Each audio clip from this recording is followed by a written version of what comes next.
Wednesday morning began like any other winter day in Chicago, cold, gray, and unforgiving. The elevator doors opened on the 14th floor of the building on LaSalle Street, and I felt a sudden chill that had nothing to do with the wind coming off the lake. I had spent 28 years of my life walking through those doors, and I had learned to read the rhythm of the office the way a captain reads the sea. The first warning sign sat on the reception desk. My personal ceramic coffee mug, decorated with a faded logo of the engineering firm, was resting next to Helen's telephone instead of where I had left it on my desk the evening before. Helen, who had greeted me every morning for nearly 3 decades, would not look at me. Her eyes remained locked on her computer screen, her fingers typing rapidly on keys that produced no text. I stood there for a moment, the silence between us heavier than the concrete pillars I had designed for the downtown skyscrapers. My name is Julian Vance. I am 58 years old, and I was the chief structural engineer at Albright Kingsley Engineering. For 28 years, I had been the person who verified the load calculations, the wind shear tolerances, and the foundation stability for some of the most critical infrastructure projects in the Midwest. Today, however, my key card did not flash green when I tapped it against the security scanner. It emitted a dull, flat beep, and a small red light stared back at me like a closed eye. Before I could ask Helen what was happening, the door to the primary conference room opened. Brandon Kingsley was standing there. Brandon was 38 years old, the nephew of our chief executive officer, Frederick Kingsley. He had been appointed as our chief operating officer exactly 8 months ago. Before that, his primary professional experience consisted of a brief consulting gig in New York, where he had specialized in creating slick presentation slides and using corporate buzzwords like synergistic optimization. He wore a tailored dark suit that cost more than my first 3 trucks combined, and his hair was combed back with a sharp chemical product that smelled of synthetic sandalwood. "Julian, please come in," Brandon said, gesturing toward the long glass table. I did not sit down.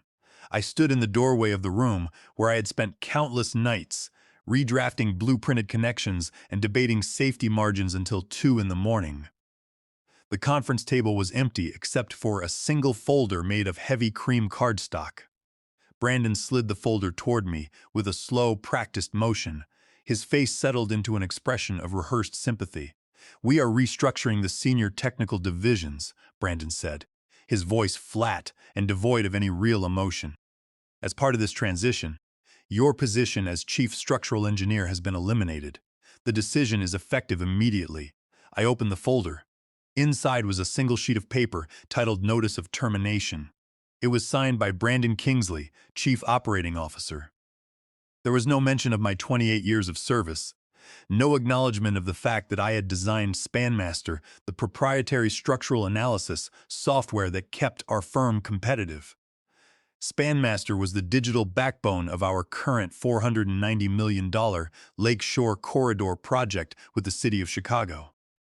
It was the largest municipal development contract in the state, and the calculations for every bridge approach and retaining wall were encrypted within its database.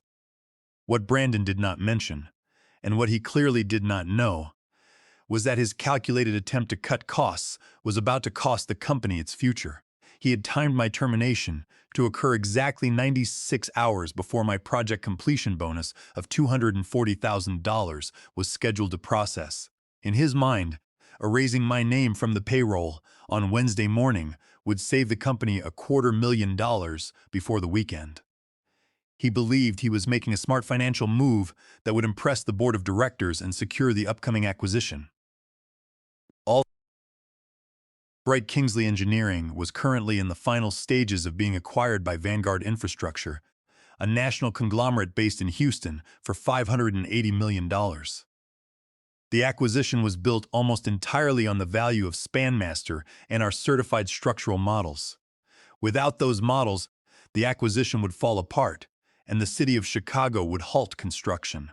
I looked at Brandon, then at the paper. I did not raise my voice. I did not show the anger that was beginning to burn in my chest. Instead, I thought of Donald Albright, the founder of this company.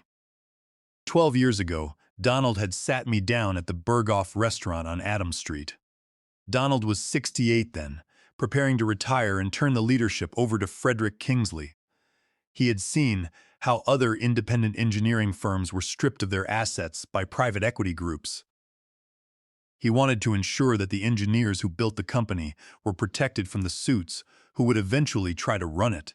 Donald had ordered 2 dark beers and slid a copy of my employment contract across the wooden table. Julian, he had said, the managers will come eventually. They always do. When they decide that the people who write the calculations are too expensive to keep around, I want to make sure your work belongs to you. He had drafted a specific protection clause into my contract. It was simple, legal, and registered with the state database.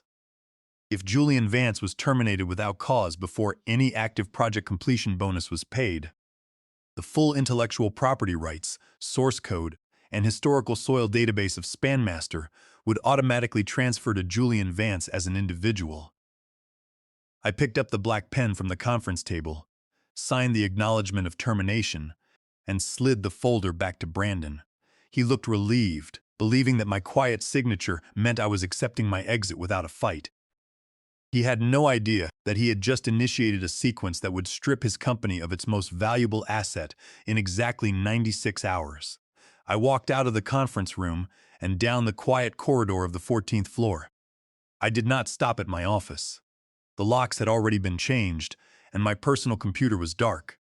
I had anticipated this possibility weeks ago when Brandon began asking for direct administrator access to the Spanmaster source code repository. I had politely declined, citing our established security protocols. All of the core algorithms and the historical soil databases were stored on a secure local server that required my biometric token and a physical hardware key that was currently resting in my front pocket. I handed my security badge to the guard at the lobby desk. He looked confused, but I simply smiled and walked through the glass doors. The winter wind on Dearborn Street hit me like a physical blow. Chicago in January is relentless, a city of concrete and ice that forces you to keep your head down and your collar pulled high.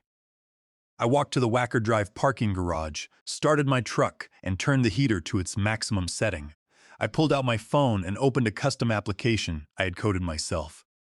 A red digital timer showed 95 hours and 12 minutes remainings until the bonus deadline on Friday at 5 in the afternoon. If Albright Kingsley Engineering did not pay the $240,000 by that exact hour, the escrow registry at the First Midwest Bank would release the patent titles of Spanmaster to my personal holding company.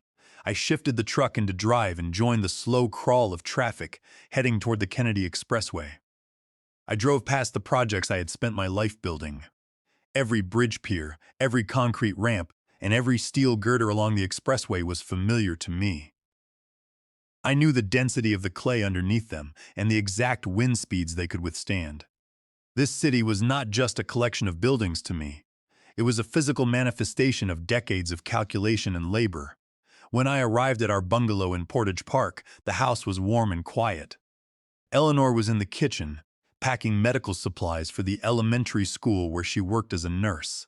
She looked at me, instantly reading my face the way she had for 34 years of marriage. "Brandon?" she asked, setting down a roll of bandages. "Brandon," I replied, taking off my heavy coat. "He terminated me. No notice, no severance discussion. Just a single folder and a handshake that I did not accept." Eleanor sat down at the kitchen table. She did not panic. She had spent decades managing school clinics and budget crises, and she possessed a quiet strength that had anchored our family through every storm. Our son Peter was currently working as an apprentice electrician with the local union, and he and his fiancée Clara were planning their wedding for the coming autumn. They had already looked at a venue near the river, and the $240,000 completion bonus was supposed to cover the expenses and help them with a down payment on their first home.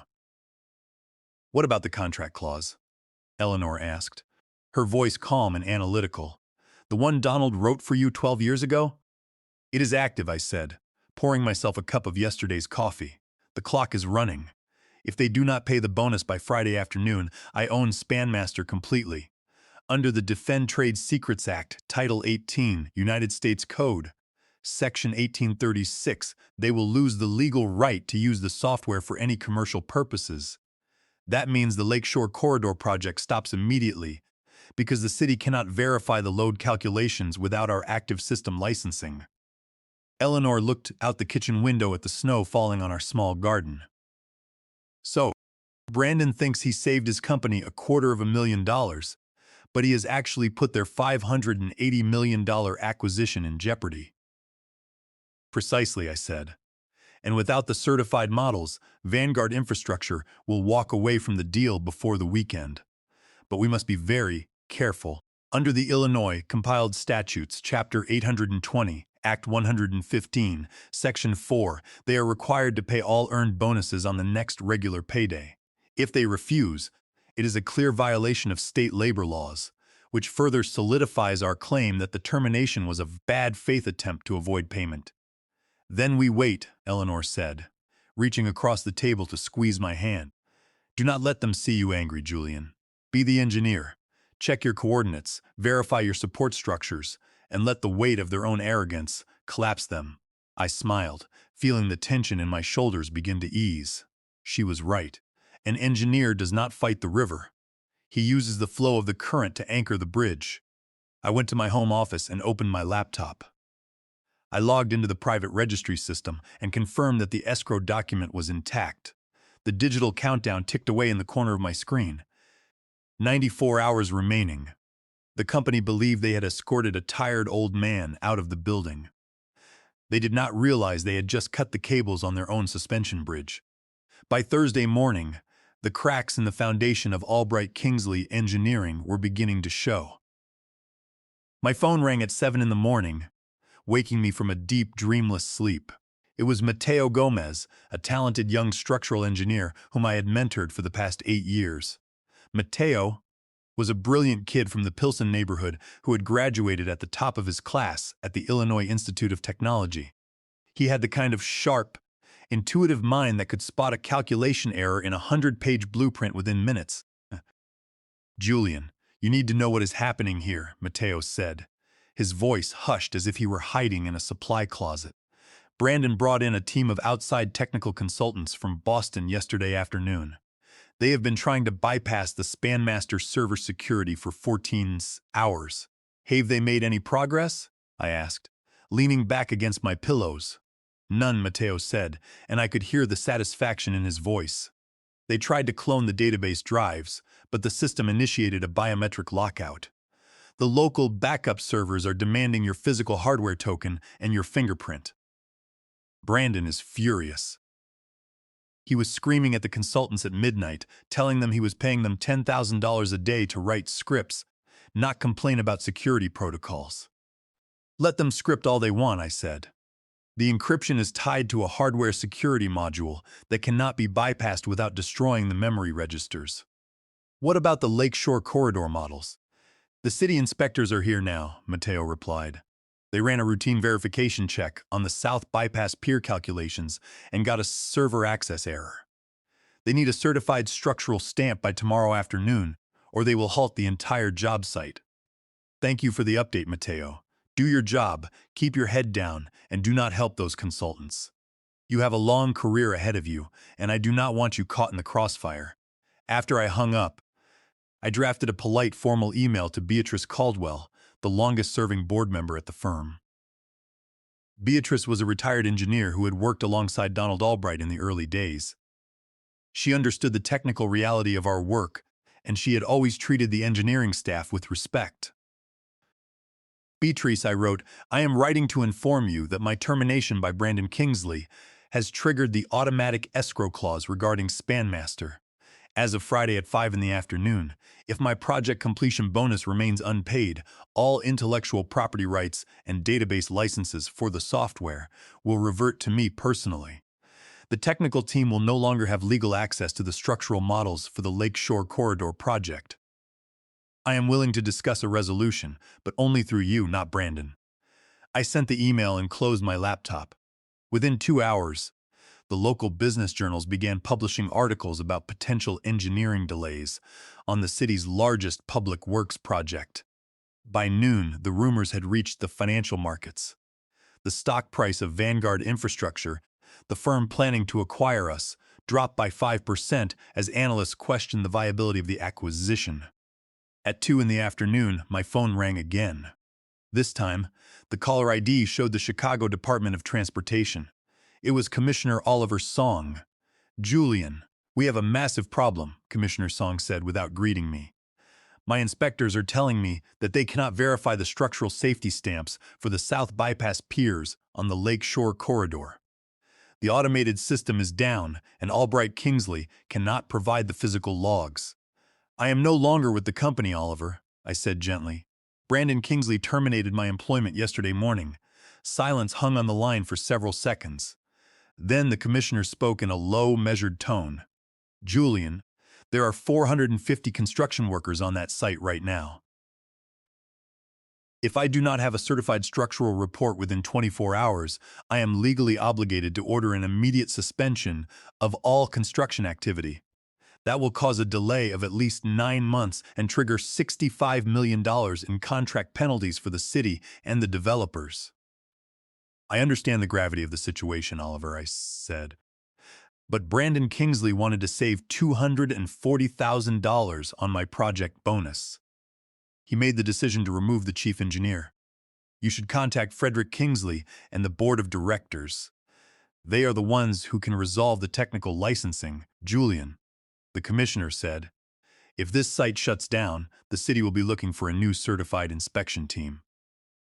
If you happen to own the software that holds the structural data, we would be very interested in contracting with you directly." I thanked him for his call and hung up. The pressure was building, and the weight was shifting back toward the people who had tried to discard me. I looked at the clock on my kitchen wall. There were 27 hours remaining until the deadline. The foundation was crumbling, and Brandon Kingsley was about to find out what happens when you remove the cornerstone of a building. By Friday morning, the temperature in Chicago had dropped to single digits, and the snow was piling high against our front porch. I sat at the kitchen table with Eleanor, watching the steam rise from my coffee cup. The business section of the Chicago Tribune carried a prominent story about the potential collapse of the Albright Kingsley acquisition. According to the Financial Reporter, Vanguard Infrastructure had issued a formal warning to the board of directors, stating that if the technical access issues surrounding the Spanmaster platform were not resolved by the close of business on Friday, they would withdraw their $580 million acquisition offer entirely. The article went on to describe the panic at City Hall, where officials were already preparing contingency plans for a complete shutdown of the Lakeshore Corridor project. At 9 in the morning, my phone rang, its vibration buzzing loudly against the wooden table. The screen displayed the name of Frederick Kingsley, the chief executive officer. I did not move. I let it ring until it went to voicemail, listening to the silence that followed. 2 minutes later, the phone began to ring again. I took a slow sip of my coffee, picked up the device, and answered. "Frederick," I said, keeping my voice neutral and calm. "Julian." "Thank God you picked up," Frederick said, his voice sounding tired, strained, and completely stripped of his usual boardroom confidence. "I want to apologize for what happened on Wednesday. Brandon acted entirely without the board's authorization. He is young, headstrong, and he made a terrible short-sighted mistake. He did not consult me before sending that memo." "He did not make a mistake, Frederick," I replied, staring out the window at the snow. "He made a calculated decision to save $240,000 by firing me 96 hours before my project completion bonus cleared. He simply did not understand the structural integrity of the contract he was dealing with, nor did he respect the engineering that built this firm. He thought software was just an asset he could seize and exploit." "I know." Frederick sighed, and I could hear him shuffling papers on his desk. "The board met last night in an emergency session. We have officially relieved Brandon of his operational duties. He is no longer the chief operating officer, and he has been banned from the 14th floor. Julian, we want to reinstate you immediately. We will pay the $240,000 bonus today, and we are prepared to offer you a consulting contract of $4,500 a day to oversee the transition of the Lake Shore Corridor project to Vanguard. We need you to restore the Spanmaster access keys before the city shuts down the job site. I looked at Eleanor, who was sitting across from me. She gave me a small, firm nod, her eyes steady. I appreciate the offer, Frederick, I said, but the situation has changed. The escrow transfer is scheduled to complete in exactly 8 hours. I will not accept a hasty reinstatement just to help you secure your $580 million acquisition. We will meet at your office at 10:15 this morning, and we will discuss my terms. I want Beatrice Caldwell in the room, and I want Mateo Gomez there as well. Why Mateo? Frederick asked, sounding confused and slightly defensive. He is just a junior engineer. Because he represents the future of your engineering division, I said. He is the only person who actually understands the mathematical foundations of Spanmaster. If we do not agree to my terms by 5 this afternoon, the licensing rights will transfer to me, and Vanguard will have to negotiate with my private firm. We will be waiting for you, Julian, Frederick said, his voice flat and defeated. Before I left the house, my laptop buzzed with an incoming email notification. It was from Lawrence Sharp, the Chief Executive Officer of Vanguard Infrastructure. The message was direct, cold, and incredibly lucrative. Sharp was offering me an $18 million personal contract for a 5-year exclusive license to Spanmaster, independent of Albright Kingsley Engineering. It was a staggering amount of money, the kind of wealth that would allow Eleanor and me to retire tomorrow and secure Peter and Clara's future. I showed the email to Eleanor. She read it slowly, her eyes scanning the legal terms of the offer, then looked up at me. That is life-changing money, Julian, she said softly, her voice filled with wonder. You could walk away from all of this right now. You would never have to design another bridge, verify another calculation, or deal with another corporate manager again. We could pack our bags and go somewhere warm. I know, I said, looking at my hands, which were calloused from decades of field inspections and drafting. But if I take that deal, Albright Kingsley will collapse. The Lakeshore Corridor project will be delayed for months, and 450 construction workers will be sent home in the middle of a Chicago winter without a paycheck. Donald Albright built this company to build things that last and to support the people who do the hard work. I want to protect the work, not just my bank account. If I sell out to Vanguard, Spanmaster will be hidden behind a corporate paywall, and the young engineers like Mateo will never get to use it to build anything real. Eleanor smiled, her eyes warm with pride, and she reached across the table to touch my arm. That is why I married you, Julian. You always care about the foundation of the structure, even when it is buried deep underground where no one can see it. Now, go downtown and build a legal structure that will protect the people who deserve it. I packed my physical security token, my hardware key, and my contract draft into my leather briefcase. Peter and Clara had stopped by the house to help Eleanor shovel the heavy snow from the driveway. I shook my son's hand, promising him that his wedding venue would be secured before the sun went down. As I drove my truck down toward the loop, the city skyline looked sharp and clear against the cold blue sky. The countdown showed 6 hours remaining. The final structural test was about to begin, and I was ready for it. At 10:15 in the morning, the atmosphere in Conference Room B on the 14th floor was thick with tension. Frederick Kingsley sat at the head of the table, his face pale and his eyes bloodshot. Beatrice Caldwell sat next to him, her expression calm and attentive. Brandon Kingsley was absent, his nameplate already removed from the executive offices. In the corner, looking nervous but determined, sat Mateo Gomez in his best tweed sport coat. The acquisition attorney from Vanguard Infrastructure was present via a speakerphone on the center of the table. I walked in, placed my briefcase on the table, and sat down. I did not waste time with small talk. Julian, thank you for coming, Beatrice began. We are prepared to sign the reinstatement agreement and process your bonus immediately. I opened my briefcase and took out 3 copies of my drafted contract addendum. I slid them across the polished wood. I am not accepting a simple reinstatement, I said. If we are to resolve this before the 5 o'clock deadline, you will agree to these 5 specific conditions. First, Mateo Gomez is promoted to Director of Structural Engineering effective today. He will have full authority over the Spanmaster codebase, and he will report directly to the Board of Directors, not to any future Chief Operating Officer. I have trained him for 8 years, and he is the only person who understands the system well enough to protect its integrity during the acquisition. Frederick looked at Beatrice, who nodded in agreement. That is acceptable, Beatrice said.